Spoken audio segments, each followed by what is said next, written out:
Hello and welcome to the Tarkus Zone. Today we're going to be doing a video of RivenWorld the First Era. Now I haven't done a video on this product in a while because there really wasn't much to say and there wasn't really much for me to show you around the beta. There's a few takeaways from the beta that I do want to discuss, and they're just personal opinions and feelings that I had about the beta. Now the beta started up and I was in beta test mode. I was going to try to test the aspects of the game outside of the combat. And when I first got on the beta, I will tell you honestly, it was just a shit show. And it just was not smooth beta testing in the beginning for me because people did not really want to test the product. They just wanted to troll each other or fight each other.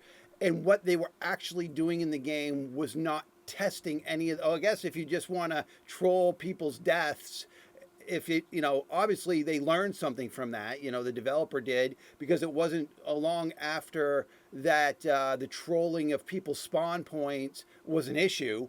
So they moved your death to random spawn points in the world so somebody can't just camp you dying over and over again. At least they fixed that. But in the beginning, I even at the point of trying to help the developer beta test this thing, it was such a shit show. I was like, no, I'm done with this. I didn't play the game for at least another day. Once I was notified by the one of the other legitimate testers that are really there to test the product and know how to beta test the product, they informed me that all those troll bags departed and they're not on the server anymore. Come Tarkus, come back and help me test this product. I returned and I put, I think I got 14 hours. So I put 14 hours into the game. It says that right on the screen here, 14.8 hours. And I actually legitimately tested the product. And I could do that without having to be spawn camped, right? Now, during the testing of the 14 hours, there was another person on the platform. Every once in a while would come over to me and kill me.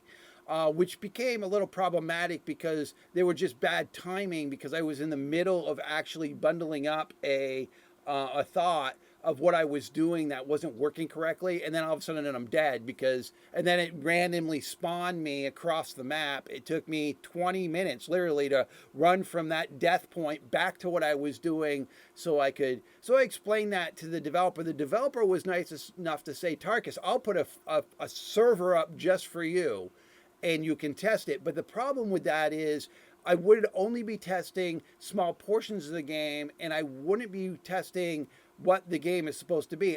The problem I had was people around me were trying to play the game as though it was released from the box and it was a free-for-all survival game. The game didn't have enough mechanics involved in it to be that. So I guess it just left people to believe that's all there was to do, was to kill each other and hell with everything else. But what happened is over hours, less and less people were actually on the server because, again, the product didn't have all the bells and whistles that the developer promised it. They had some core elements that could be tested, but not everything was there. There were benches that weren't working. The inventory control looked a little sloppy. Even the combat was a little sloppy too. I tested that with the other beta tester I was beta testing with.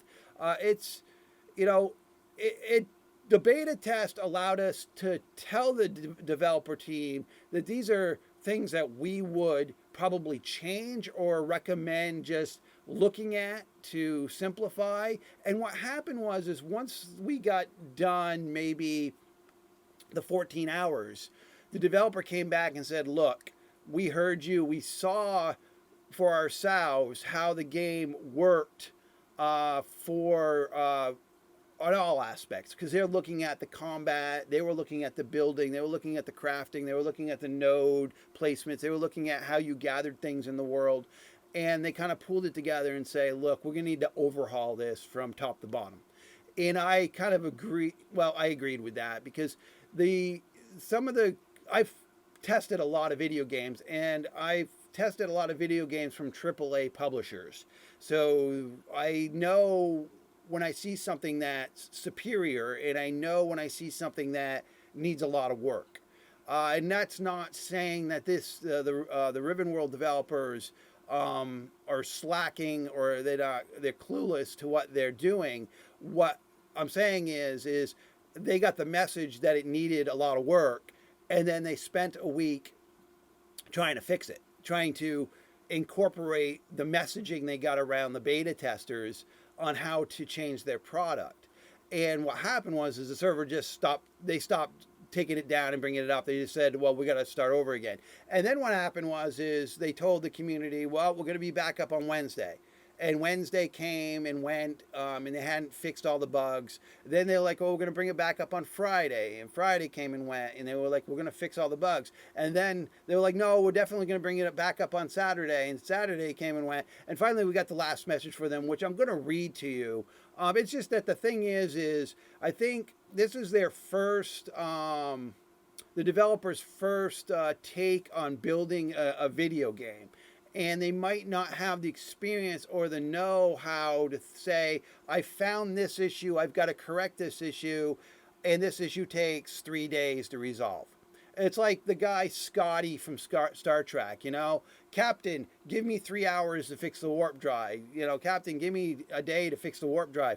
When you're done it enough, you know what the timetable is to fix these things. But when you're recreating the core crafting system, and I guess they're adding their own modeling, telling people that you're 3 days away from us beta testing again, I didn't think that was realistic, and I did not have high hopes. I wasn't sitting here in my chair saying, I'm playing Wednesday, because Tarkus thought to himself, I ain't playing Wednesday. There is no way Tarkus is playing Wednesday. And if they throw something up on Wednesday, it's probably going to be broke as shit, right? So what happened is Wednesday came and they're like, no, we're not ready yet. Thursday, and it's like, guys, just fix it. Just tell us that you're trying your best to get this product back up. Because I don't think anybody's, sitting at home doing this, waiting for the game to come back up. I think what they're going to do is come back when they feel that you've got a product that is addressing some of the concerns from beta. So this was I could scroll up and we could talk about all the stuff that that we're going to open this up. Let's just let's look at the last one, right? Because that's the one. They had some good news and some bad. Some good and some not so good news. We ran into some bugs. We went we want to spend some time to fix before we release beta round 2. With this, we're going to postpone the second beta until these bugs are fixed and the game is ready for more testing, so we can get the most out of the feedback you guys provide. This is our first game project, which I just mentioned in my video. We currently build software for NASA and commercial space companies, and we're learning new things every day. Yeah, I mean, when you're building a game from scratch, and that is not your niche, Unreal Engine is not your niche. Programming, you're a smart individual. You learn as you go. You might have to bring on people to your team that know a little bit more than you, or reach out to people on the internet to see how they resolve certain issues. Oh, moving on here. Here are some sneak peeks from what was coming from beta round 2, based on feedback from all of you. Improve more responsive inventory crafting. So they rebuilt that entire system. There were some bugs with the system. There were some really multitude of problems with the system, from maxing out your inventory, how many units of wood you could have. It made no sense because they didn't have a weight system in the system anymore. So that you would think that you'd be able to chop a tree down and then load 200, 300, 400 loads. It was capping everyone at 64. It was the dreaded 64 is what I called it. Anytime you went to get any material in the game, it would just cap you at that. So then you'd have to either bring it in or to turn it into something to get more of the trees, so you turn it into blocks, and then you have more inventory space to do another 64, and then you turn it into block. It was just a really slow way to build in the game, and they knew it was an issue, and they didn't fix it during the beta because I guess at that point they decided we need to overhaul this whole system, so let's just overhaul it and to improve it. New island design with nicer coastlines and more. Now, I had a video I did on the beta test map, and I thought it was too small. I thought some of the terrain was too hilly.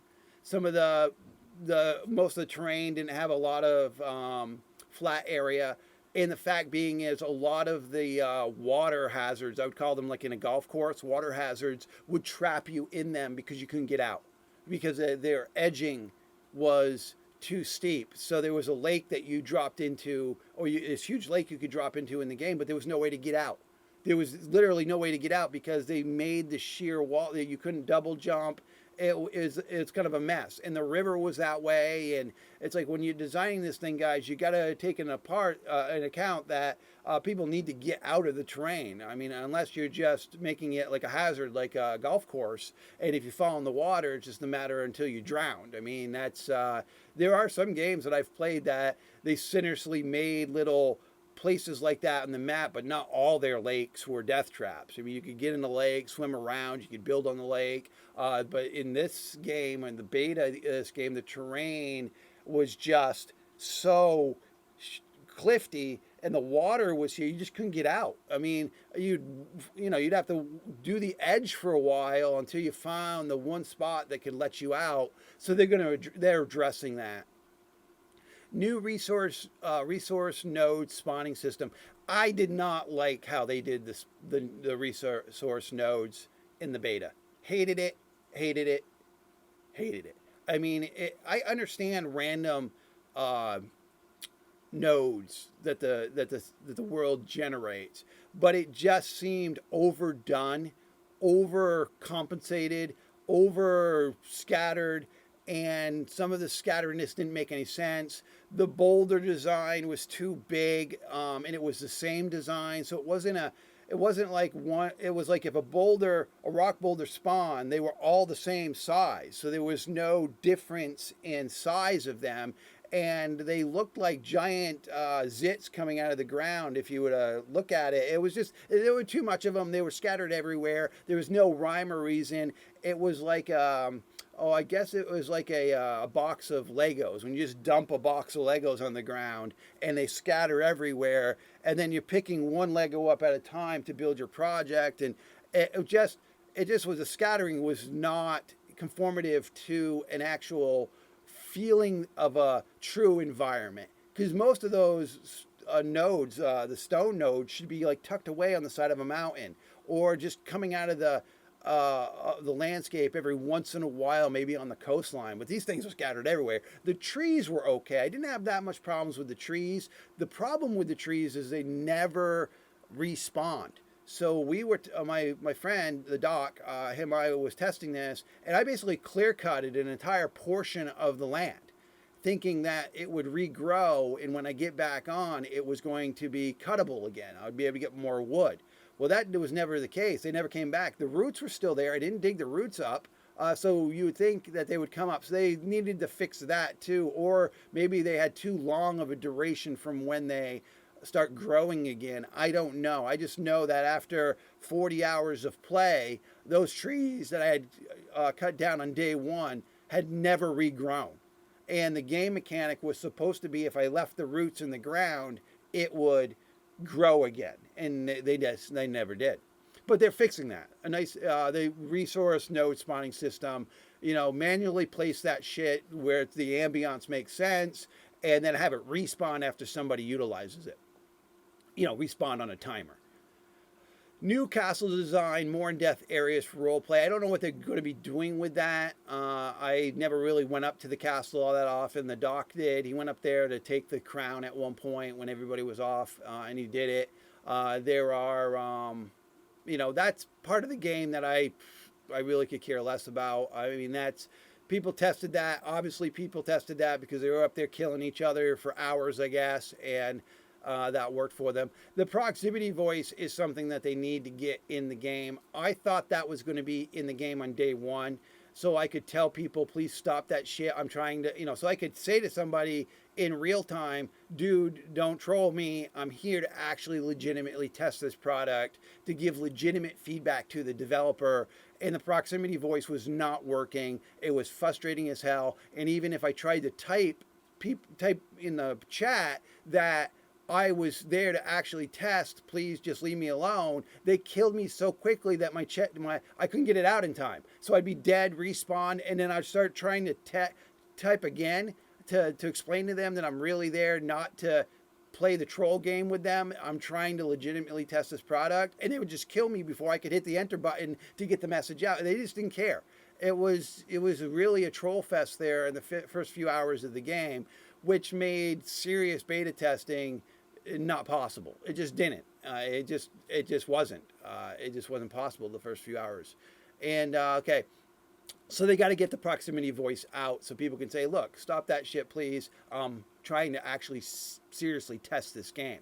Because there's so many aspects of the game. If they want to do combat where they want to do combat, that's fine. They can test the combat out, you know what I mean? But the problem being is there wasn't that huge of a selection of weapons. So I didn't really look at the first beta test as a testing of the combat system, because it really wasn't that robust. I mean, there wasn't a lot of weapons. A lot of the crafting stations weren't working. So for me, the testing of the fighting was low on the priority scale. The rest of, to me, was the building, the node gathering, how the server works lag wise with the amount of people on the server. What people should have been doing was building houses and working with that and going around and crafting what they could to see if that was smoothly working. The combat system to me would have been the last thing I would be testing on day one, considering the fact that it wasn't really fully implemented yet. But again, the whole thing wasn't fully implemented yet, so I guess it could go either way. You could argue either way on what priorities could be for beta testing. But here we go. Animals now move finally. I mean, that should have been an easy fix for them to get those to organically move, especially the deer, to organically move around the map. I mean, that's what they need to incorporate soon, because that actually is going to add, it's going to add when you start having AI on your game and AI is moving around the map, that adds to the resources. It's taking resources from the server to make that happen. So when you have a static object that never does anything, it's not really that resource intensive to the server dynamics. So it's created it, and now it doesn't, it knows it's there. And then if a player interacts with it, but if that thing is moving around, it's got its own AI, then that starts crunching the numbers on the server, and then server performance becomes an issue. So getting the AIs out as soon as possible is what they should be doing, because we need to know how the system's going to work when we're around those animals in the world, or even monsters that they've created in the world, and that the system or the server is having to do the AI scripts for that and seeing how that all flows. So they should be adding that soon. Once we get the major bugs ironed out, we will announce the date for the next beta. In the meantime, sign up for the beta access, beta sign up to get to the next beta round. Well, I mean, I'm hoping my key still works. If it doesn't, I'll reach out and ask for another key. You just fill the form out, I guess. I guess I could just go fill the form out. I can put this in the link below if you're watching this video or you're seeing this video in this game for the first time and you want to help beta test it. I would say that if you signing up to beta test it, don't come into it thinking that you're going into a full-fledged survival game and that you just want to take shit from people, because that's not the point of the beta.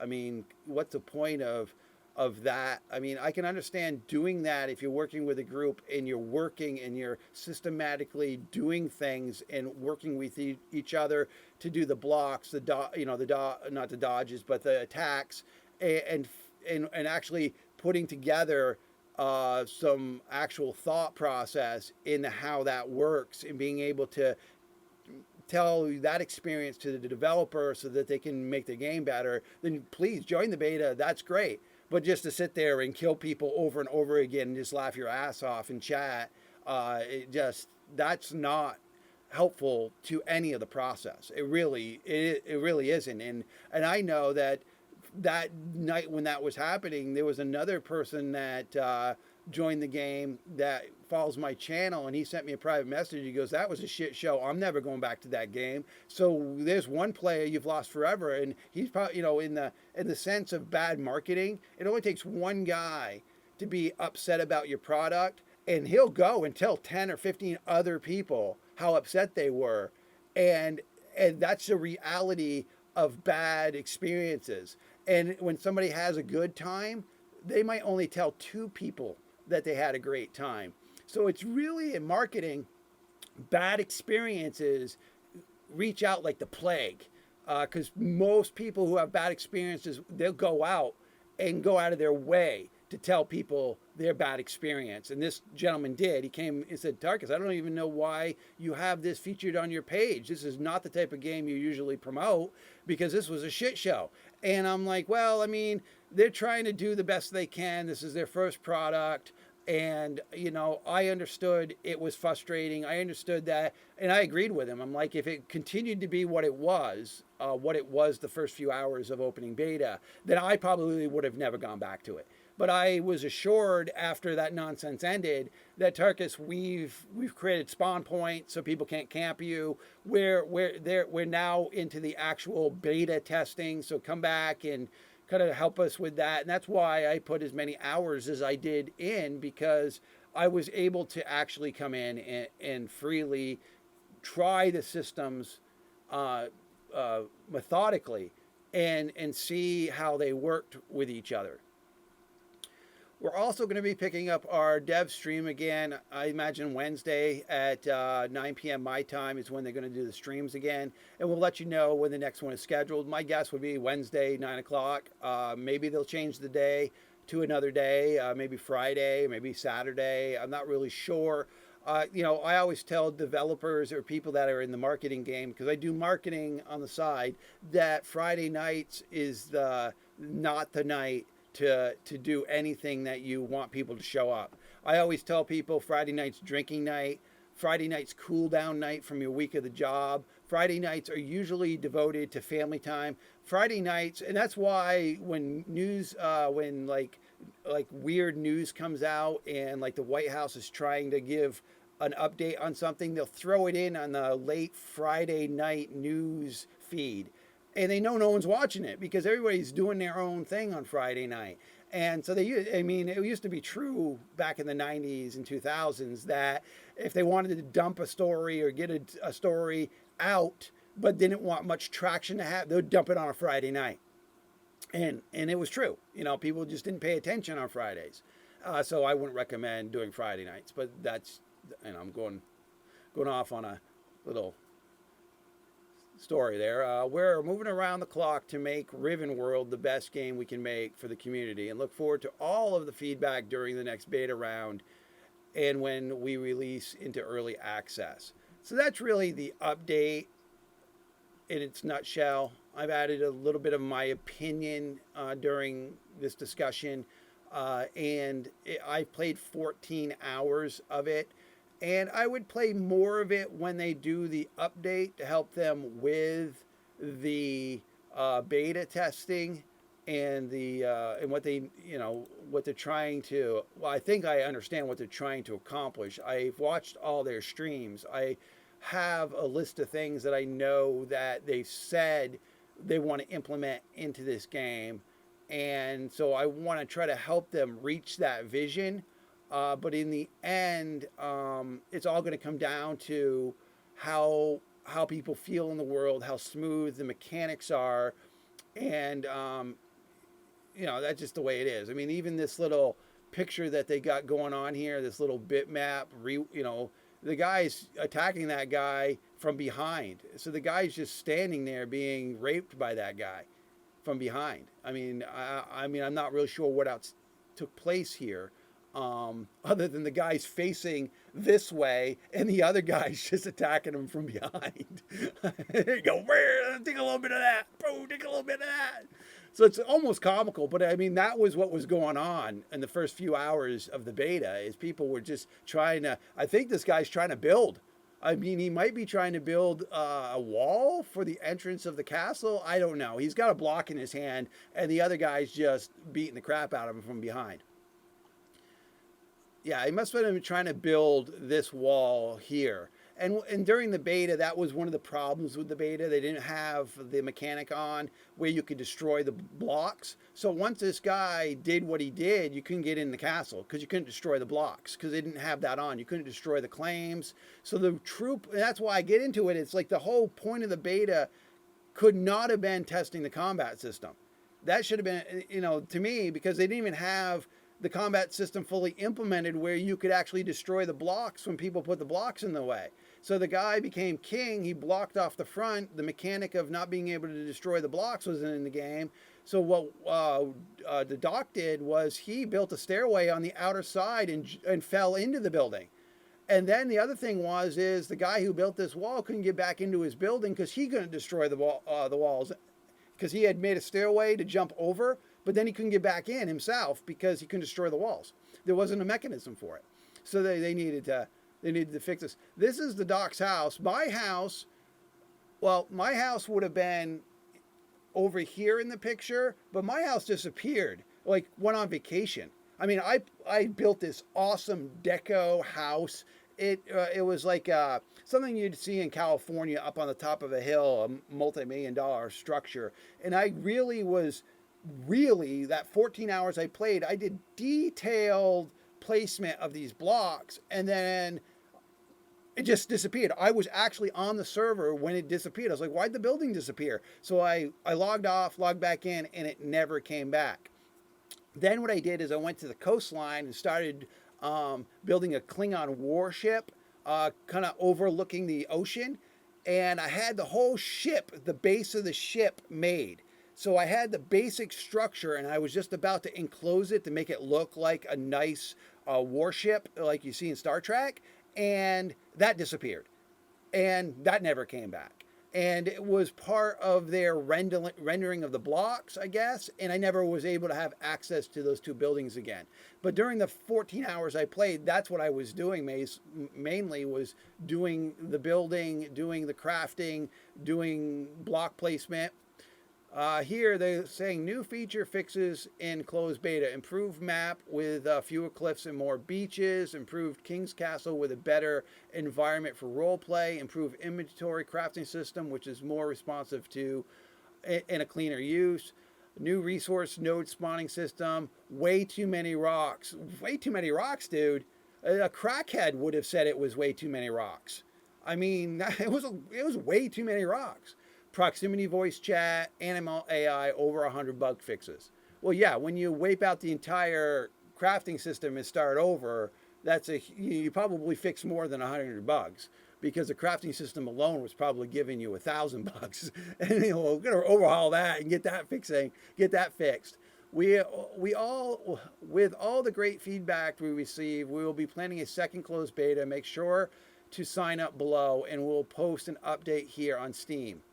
And that's where it is in a nutshell, guys. I've been playing other games as I've been waiting for RivenWorld to get it together and put a product out there that Tarkus can seriously beta test. And not to say I wasn't seriously beta testing it before.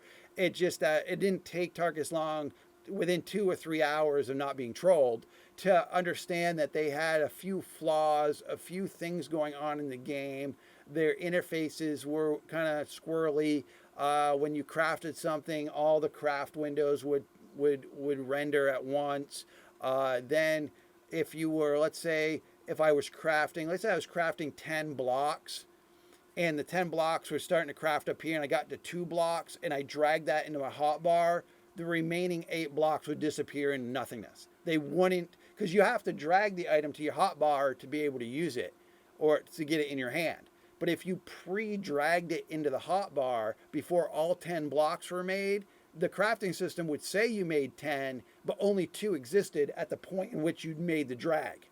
So it never rendered the other 8 blocks to your inventory. So those are the kinds of things that were obviously a problem, and those are the kinds of things we were able to say, well, it's a problem.